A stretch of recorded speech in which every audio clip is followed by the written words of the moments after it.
Finally, more of the April 21st discussion on Palestine in New York City. The panelists were asked if Israel was doing ethnic cleansing. They just try to do anything to kick as many Palestinians out and to take the Palestinian property and make it look as Israeli as possible. But I mean, no matter what they're gonna do, Palestine will always be there. No matter what they're gonna do, we're gonna live and resist, and they're never gonna be able to kick us out. Never again.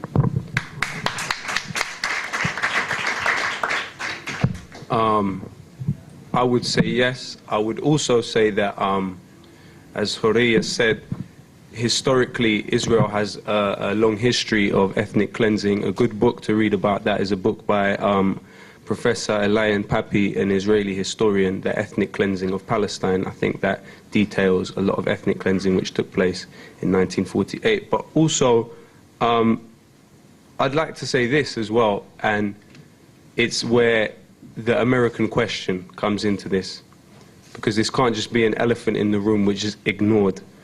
Obama made a speech to AIPAC prior to beating Hillary Clinton to become the Democrats' candidate, that Jerusalem would be the undivided capital of Israel. These were Obama's exact words.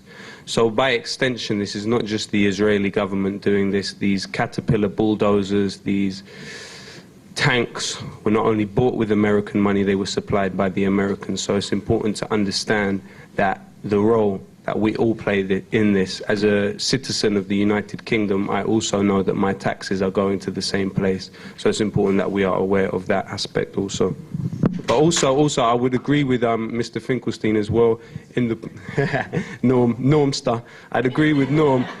The point that it's an obligation for us to focus on how to resolve this, regardless of us understanding the situation and coming to certain conclusions about it, which we all might. It's important to talk about ways in which this situation will be resolved and can be resolved, and ways we can resolve it.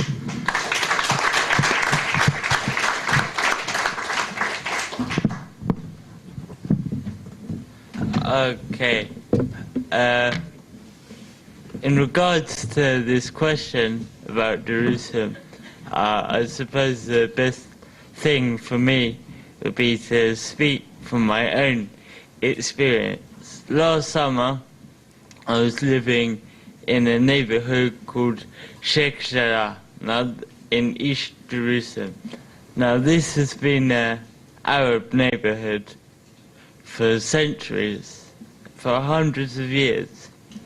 And I was living with the Hanoun family. As I mentioned before, the Hanoun family were evicted from their home at the beginning of August. But there's 28 families in this neighborhood that the settler company want to evict to build a new Israeli settlement in that neighborhood. Now, three families have already been evicted in the last year. But what I want to talk about is physically on the ground. When I first arrived in Sheikh Jarrah, it still looked like an Arab neighborhood. And especially because the family I was living with had such a big presence in that they had signs and, no to ethnic cleansing, we won't leave our homes. There was also a tent set up by the first family that were evicted. There's similar signs. What I'm trying to say is to paint a picture of this place. Now, that same street where I was living is inhabited by foreign settlers.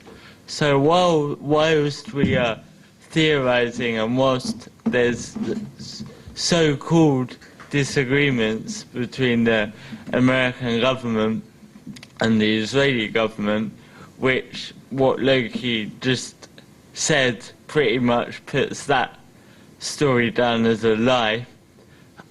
These settlement expansions are happening now.